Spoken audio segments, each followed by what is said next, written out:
سب سے پہلے تو ہم رب کائنات کا شکر ادا کرتے ہیں کہ اس رب کریم نے اپنی مہربانی کرتے ہوئے اپنی کرم بالائے کرم پہ کرم کرتے ہوئے ہم جیسے کمزوروں کی زبان پر ایک اعلیٰ و عرفہ نام اپنا اور اپنے حبیب کا نام جاری فرما دیا، اور ہم جیسے ضعیف لوگوں کو ایک اعلیٰ کام کے لیے ہمارا چناؤ کیا، اور چند لمحوں کے لیے ہمیں یہ فکر عطا فرما دی کہ ہم اللہ اور اللہ کے رسول کے ذکر میں بیٹھ گئے، اور پھر اللہ تبارک و تعالی اس بچے کی زندگیوں میں برکت عطا فرمائے۔ جب سے یہ بچہ ہمارے ساتھ لگا ہے، کوشش کرتے ہیں کہ کبھی انفرادی طور پر کبھی اجتماعی طور پر کہ جو پیغام ان کو مرشد کی طرف سے ملا ہے، اس بچے کی یہ کوشش ہوتی ہے کہ اس کو خود بھی کرے اور اس میں اپنے دوست احباب کو بھی شامل کرے، اور یہ ایک سوچ جس کے دل میں پڑ جائے تو سمجھو کہ اللہ تعالیٰ کا اس پہ کرم نوازی ہو گئی۔ علماء فرماتے ہیں کہ مرشد سے مرید سب سے اعلیٰ و عرفہ کون سی چیز ہے جو مرشد سے مرید کو ملتی ہے، تو تمام صوفیاء چاروں سلاسل والے اس بات پہ متفق ہیں کہ اگر اس نے اپنے مرشد سے اچھی تربیت حاصل کر لی تو اس کو ایک اعلیٰ چیز مل گئی، اعلیٰ چیز مل گئی۔ یہ اعلیٰ نعمتوں میں سے ایک نعمت ہے۔ تو میں اس بچے سے بڑا خوش ہوتا ہوں، جب ملتا ہے تو بڑے شوق کے ساتھ محبت کے ساتھ اپنے اس کام کو جاری رکھے ہوئے ہیں۔ اللہ اس بچے کی دین دنیا بہتر فرمائے، اور جو اہل خاندان کے لوگ اس کے ساتھ اس کام میں کوشش کرتے ہیں، کاوش کرتے ہیں، اللہ سب کو اس کی جزائے خیر عطا فرمائے۔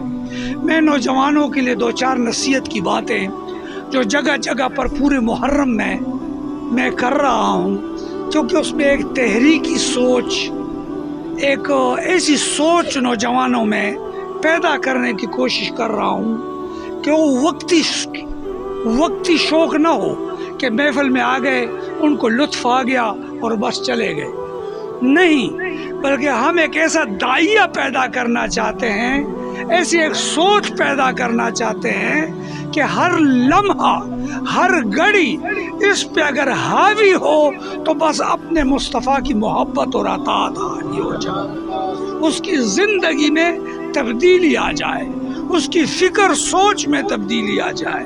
اگر ایسا ہو جائے اور 1000 میں سے ایک نوجوان کے ذہن میں بیٹھ جائے تو میں سمجھتا ہوں کہ ہماری یہ جماعت اور ہماری یہ محفل کامیاب ہو گئی۔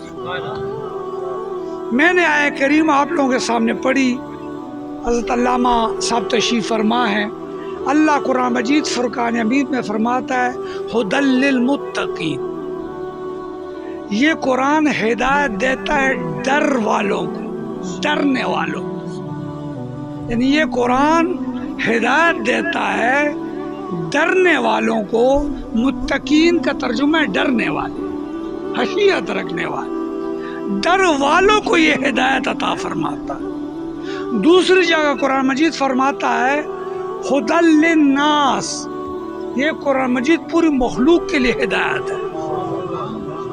ایک جگہ فرماتا ہے کہ یہ متقین کو ہدایت دیتا ہے، دوسری جگہ ارشاد فرماتا ہے ھدی للناس، یہ تمام لوگوں کے لیے ہدایت ہے۔ حضرت علامہ نعیم الدین مراد آبادی رحمۃ اللہ علیہ نے کنز الایمان کے حاشیے پر اس کے تحت یہ بات لکھی ہے کہ یہ قرآن جو ہے یہ ابر رحمت ہے، یہ کیا ہے؟ بارش ہے، ابر رحمت ہے۔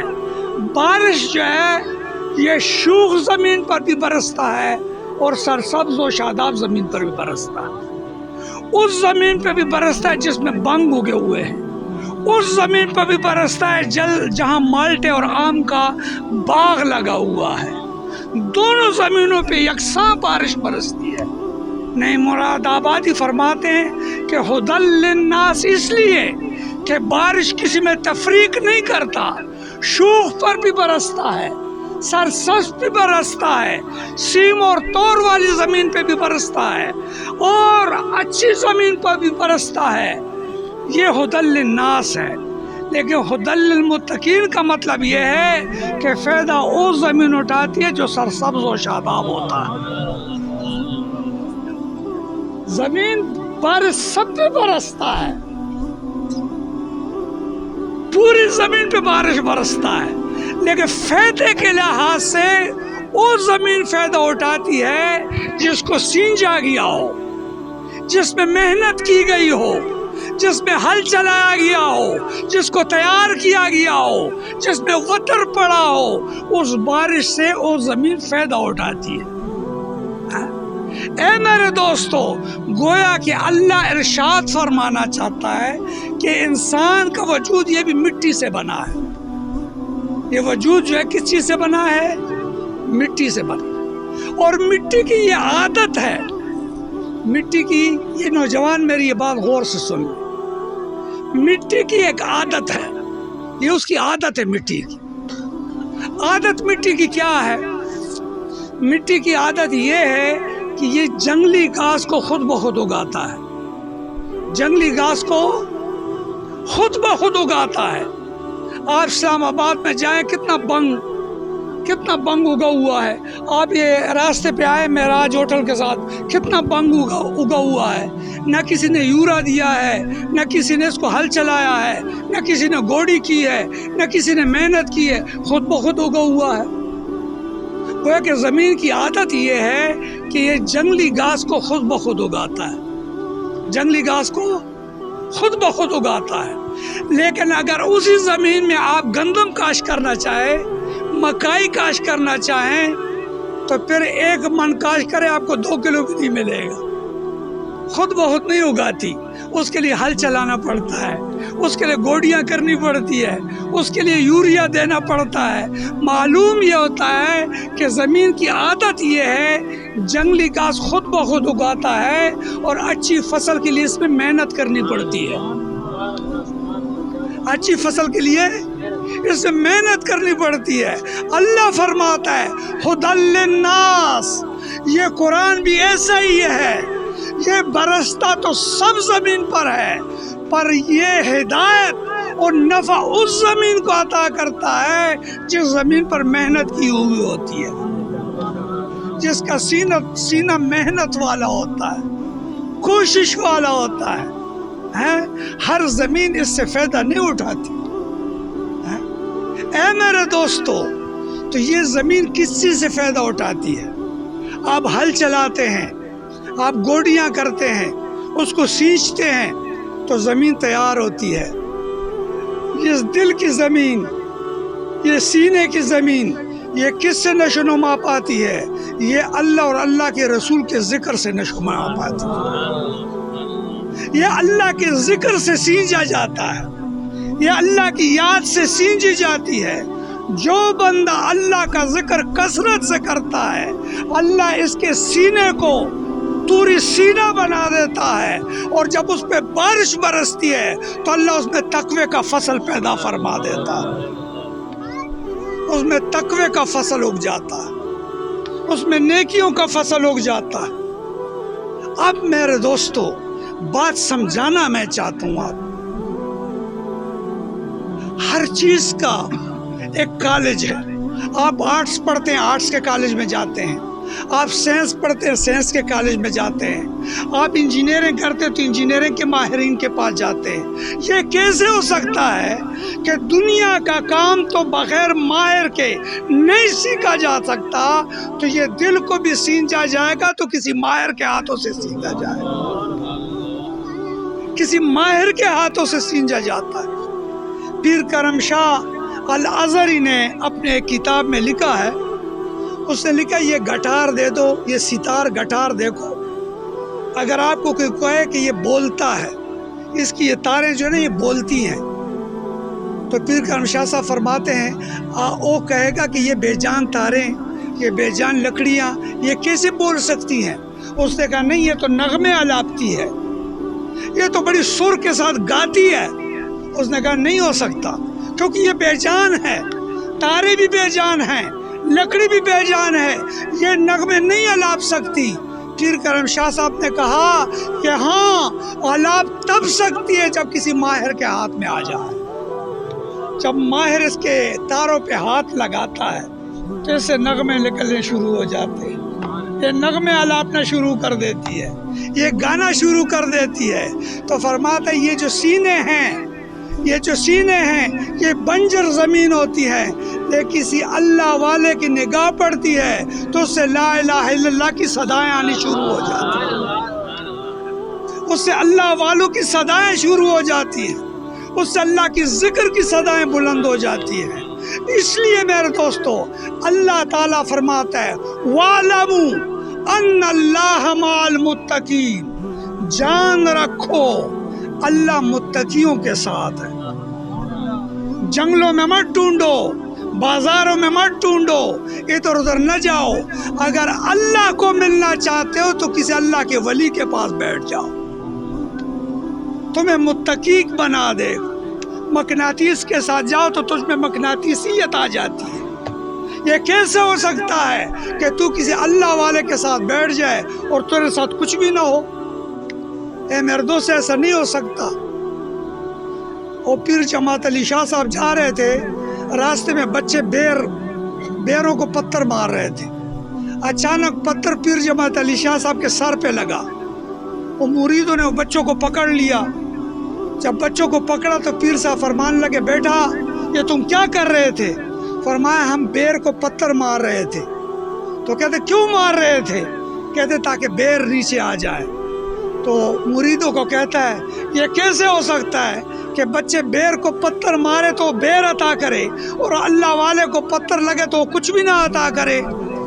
کہتے سینے سے لگا دیا، فرمایا جاؤ تیرے سارے خاندان میں اللہ حافظ قرآن پیدا کرے۔ کہتے اب بھی وہ خاندان موجود ہے، کہتے اس خاندان میں سارے حافظ قرآن ہوتے ہیں۔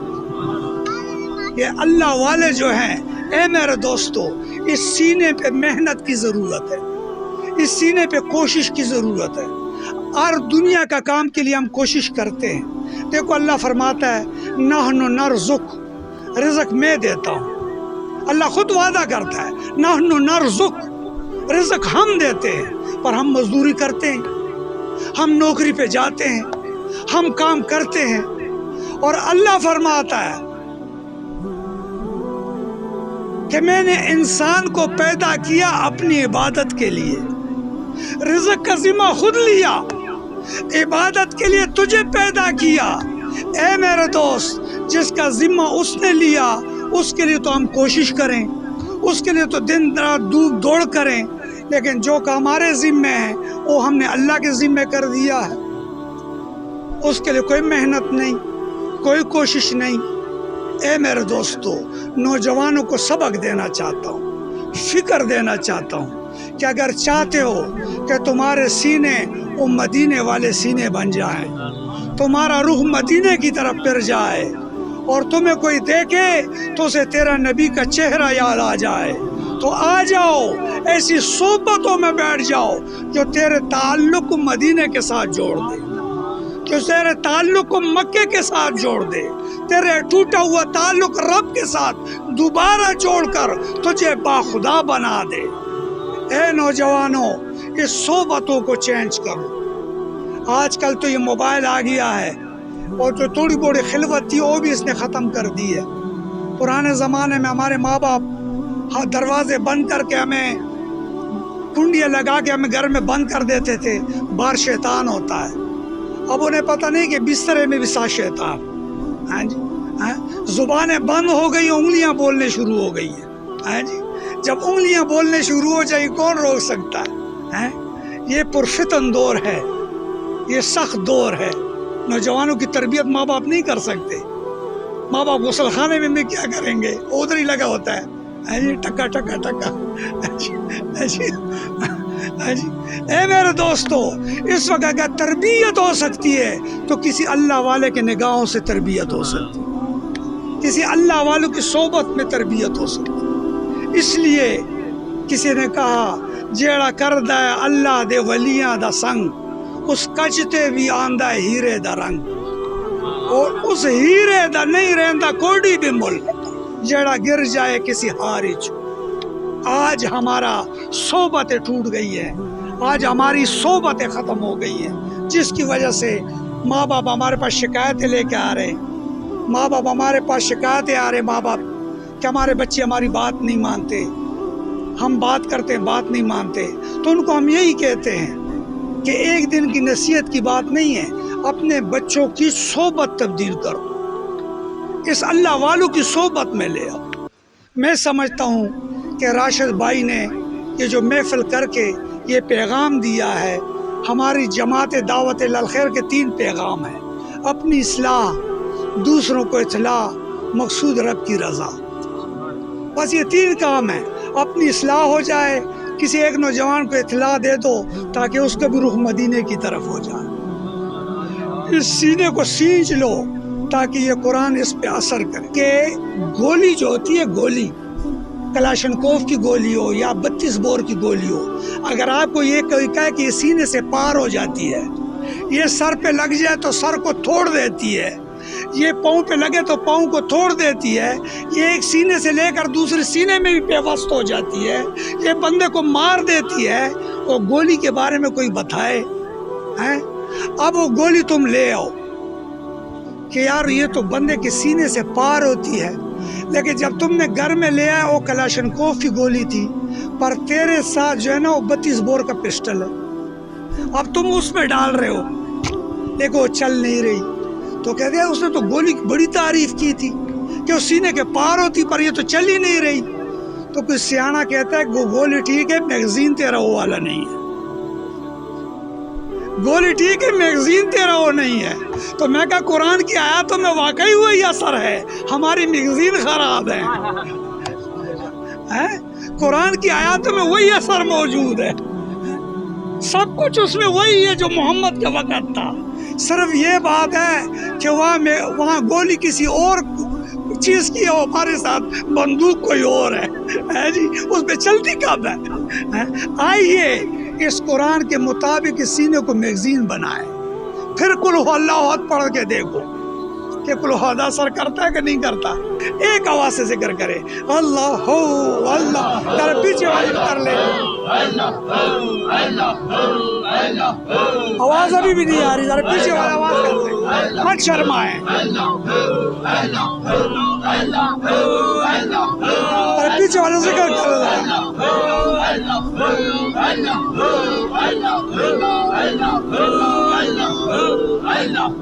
ماشاء اللہ ماشاء اللہ۔ شیخ ابن عربی فرماتے ہیں کہ قیامت کے دن جب ترازو لگے گا میزان پہ تو شہیدوں کے خون کے ساتھ ذاکرین کا پسینہ تولا جائے گا۔